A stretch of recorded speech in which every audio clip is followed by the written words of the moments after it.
Everyone thinks wealthy people are disciplined savers. They clip coupons mentally, avoid restaurants, and obsessively track every dollar leaving their account. That's the image. That's what we've been sold. But here's what nobody tells you. The wealthiest people you admire aren't winning because of what they save. They're winning because of something else entirely.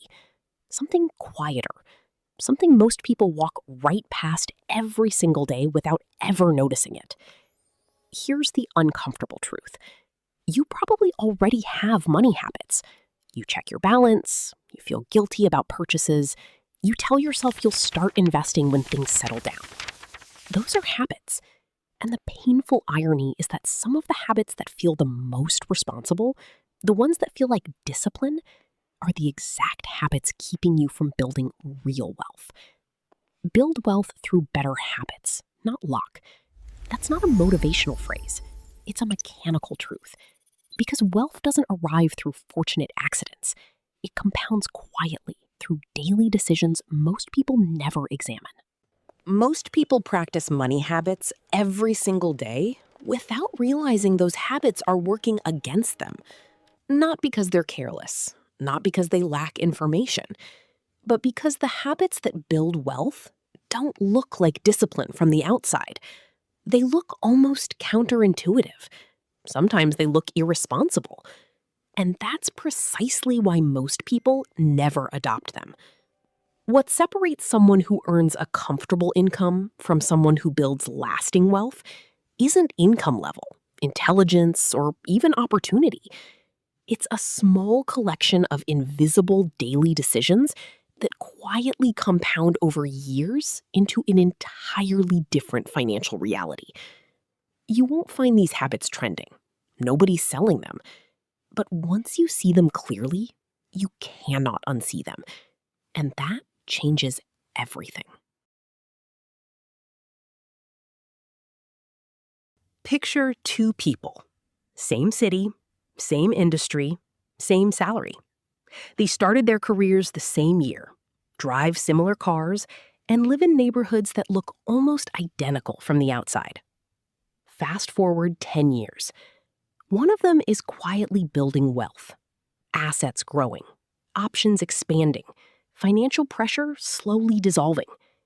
The other is still living paycheck to paycheck, not because anything went wrong, but because nothing obviously went right either. Same income, completely different destinations.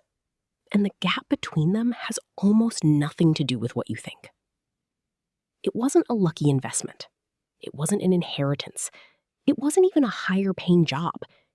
The gap was built slowly, invisibly, through daily decisions so small they barely registered as decisions at all. Think long term instead of seeking instant gratification. That's the operating system running underneath every decision the wealth builder made.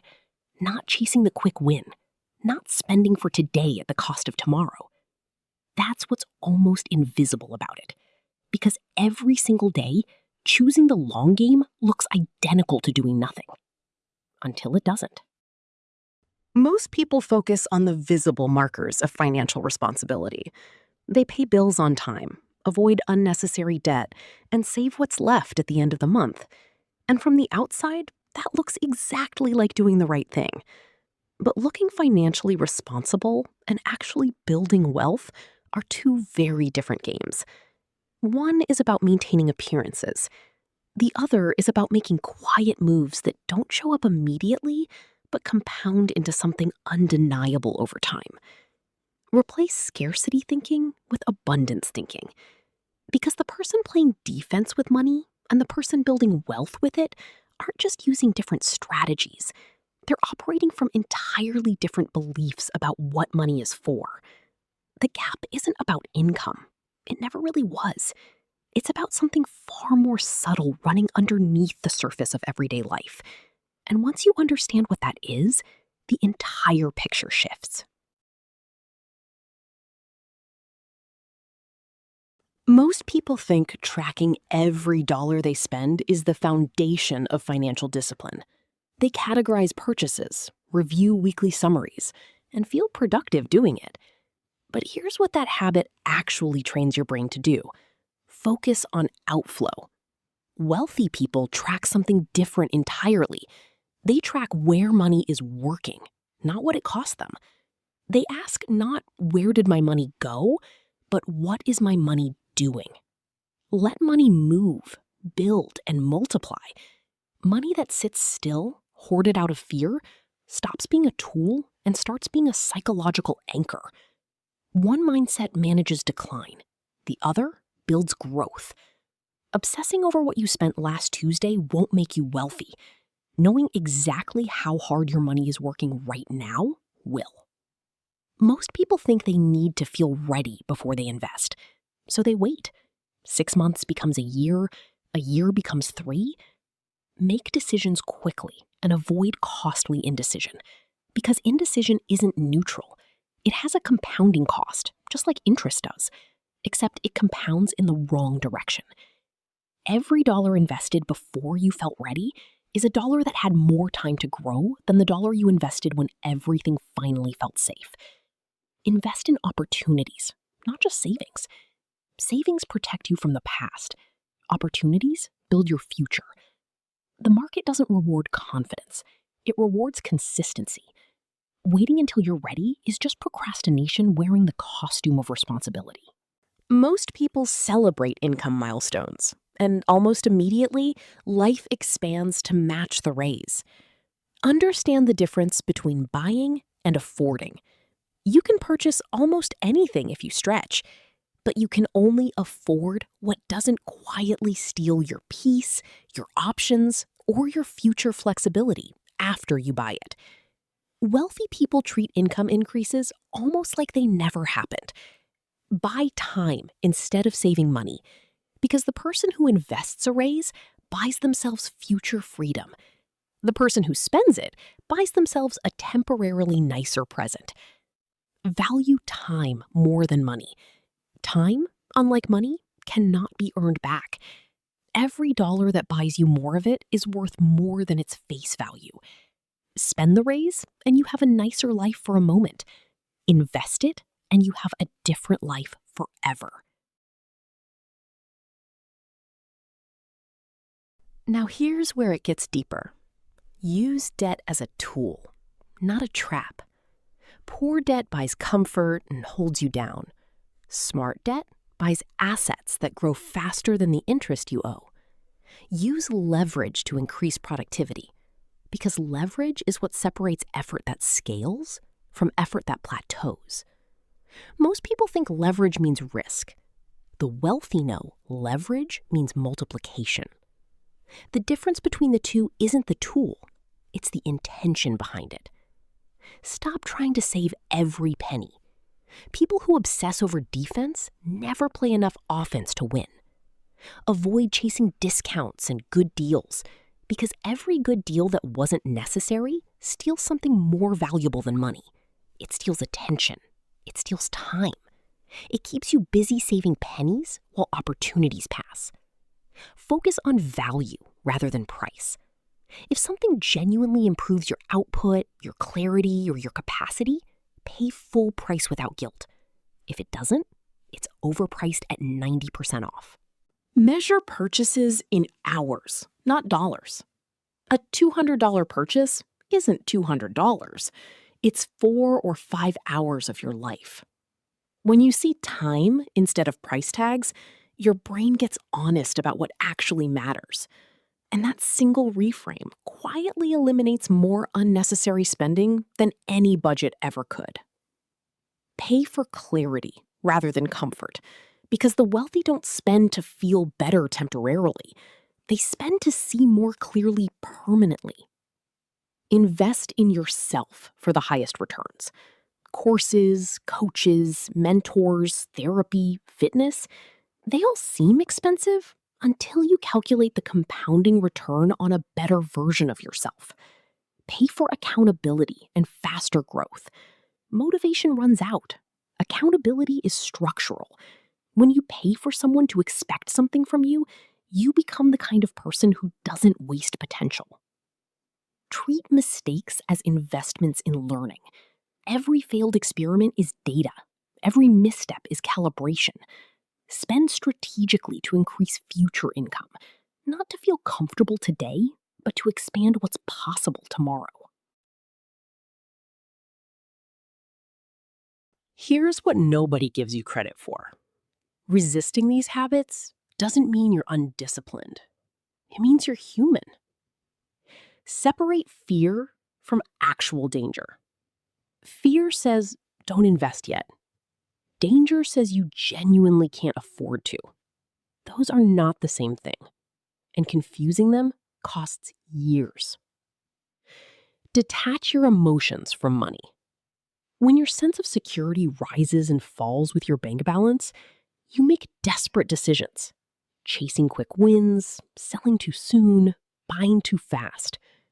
Emotional neutrality is what keeps investors calm when markets shift, and creators focused when results lag. Ignore financial windfalls and unexpected gains. Every unplanned dollar that quietly goes to work instead of going to celebration becomes an invisible asset. Build your risk tolerance over time, not by eliminating discomfort, but by taking small, calculated risks consistently until uncertainty stops feeling like a reason to stop. Take small, calculated risks consistently. Every decision that feels uncertain is a rep in risk training. The wealthy don't eliminate risk. They get so familiar with it that they stop needing certainty to move forward.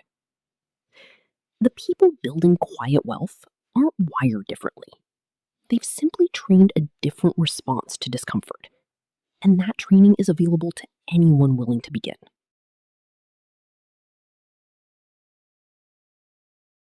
There's a moment that happens for every person who eventually builds real wealth.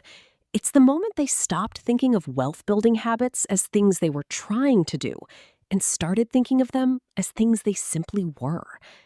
Adopt the wealthy person's mindset toward money, not as a performance, but as an identity. Because discipline is fragile. Identity is not. Overpay on purpose to build an abundance mindset.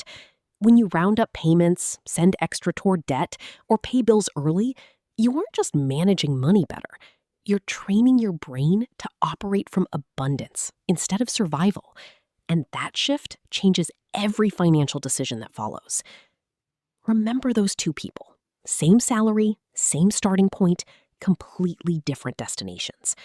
The gap wasn't built by grand gestures. It was built by one person slowly becoming someone for whom these decisions were natural, automatic, and non-negotiable. Only buy what you can truly afford, not what you can technically purchase, but what you can buy and feel nothing afterward except forward momentum. That person is available to you, not eventually, now.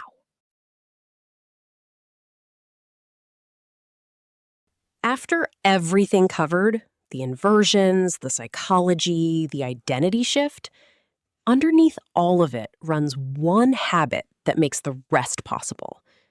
Wealthy people manage their attention before they manage their money. Use envy as a source of direction. When you feel it, don't bury it. Study it. It points directly to the gap between what you want and what you've built. Study successful people instead of resenting them, because resentment closes the gap in your mind while leaving it wide open in reality. Reverse engineer the habits, the systems, the mindset. Turn jealousy into a map. Because money follows attention, always has. What you consistently direct your mind toward is what your financial life slowly becomes a reflection of. You don't need more information. You don't need a better salary. You need to guard your attention like it's your most valuable financial asset. Because it is. You already know someone whose financial trajectory makes you feel something. That feeling isn't a flaw. It's information. It's your own mind recognizing that the gap between where you are and where you want to be is not as fixed as it feels. You're not behind because you're undisciplined. You're exactly where you are because of invisible habits nobody taught you to question. And the moment you begin questioning them, the trajectory changes. So here's the only challenge worth leaving you with. Not a spreadsheet, not a savings target, just one question. Where is your financial attention actually living right now? Is it on what you're losing, what you're lacking, what feels unsafe? Or is it moving, slowly and deliberately, toward what you're building? You don't need to overhaul everything today. You just need to direct your attention differently than you did yesterday. That's the habit. That's where it starts. And it starts now.